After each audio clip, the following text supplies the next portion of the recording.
Would you like to say something? Good yun, tama yun. Gusto ko lang pasalamat sa lahat ng mga bumili na ngayon. Thank you so much sa inyo. Love you all.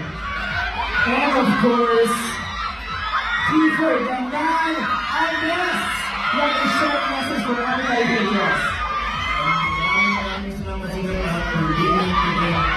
Thank you so much. Thank you for the support also. Woohoo! There we go. Maraming so one more time for the cast of Amotel Section E!